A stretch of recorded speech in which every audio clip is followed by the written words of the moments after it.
Hi viewers, welcome to Shenba's Creativity. நம்ம சேனலை subscribe பண்ணாம இருந்தீங்கன்னா மறக்காம சப்ஸ்கிரைப் பண்ணிக்கோங்க.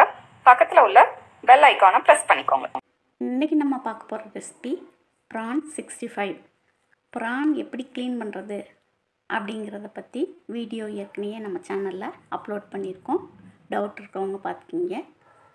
prawn-ஐ க்ளீன் பண்ணி எடுத்து வச்சிருக்கேன். இப்போ என்னென்ன ஜாமான் வேணும்னு பார்க்கலாம்.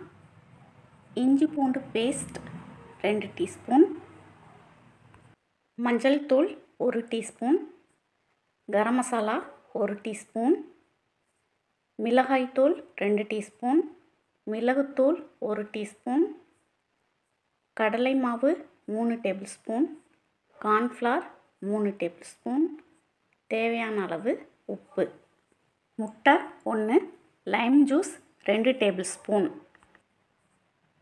பெரிய சைஸ் prawn 25 பீஸ் எடுத்துருக்கேன். ஒரு முட்டை,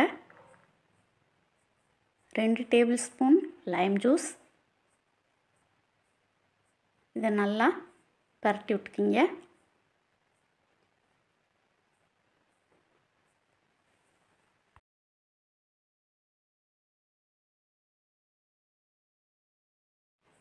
மஞ்சள் தூள் 1 டீஸ்பூன், கரம் மசாலா 1 டீஸ்பூன், மிளகாய்த்தூள் 2 டீஸ்பூன், மிளகுத்தூள் 1 டீஸ்பூன், கார்ன்ஃப்ளவர் 3 டேபிள்ஸ்பூன், கடலை மாவு 3 டேபிள்ஸ்பூன், தேவையான அளவு உப்பு,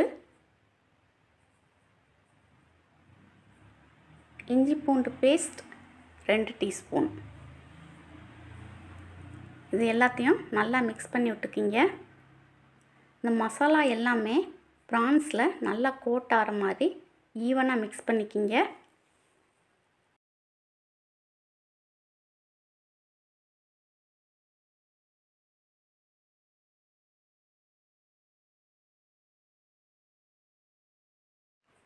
இதை அப்படியே ஒரு 10 நிமிஷம் ஃப்ரிட்ஜில் வச்சுட்டு எண்ணெயில் போட்டிங்கன்னா மசாலா எதுவுமே எண்ணெயில் உதிராது. எண்ணெய் காஞ்சோடனே ஒவ்வொரு ப்ரான்ஸாக எடுத்து போட்டுக்கலாம்.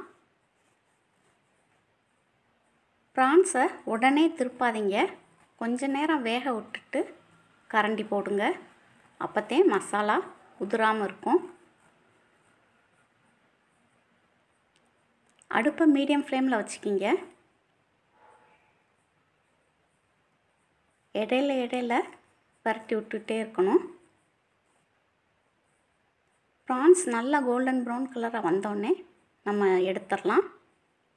சூடாக சாப்பிடும்போது டேஸ்ட் அருமையாக இருக்கும். prawn 65 அருமையாக ரெடி ஆயிடுச்சு. நீங்களும் இந்த ரெசிபி கண்டிப்பாக உங்கள் வீட்டில் ட்ரை பண்ணி பாருங்கள். இது வரைக்கும் நம்ம சேனலை சப்ஸ்கிரைப் பண்ணாதவங்க மறக்காமல் சப்ஸ்கிரைப் பண்ணிக்கிங்க. தேங்க்யூ.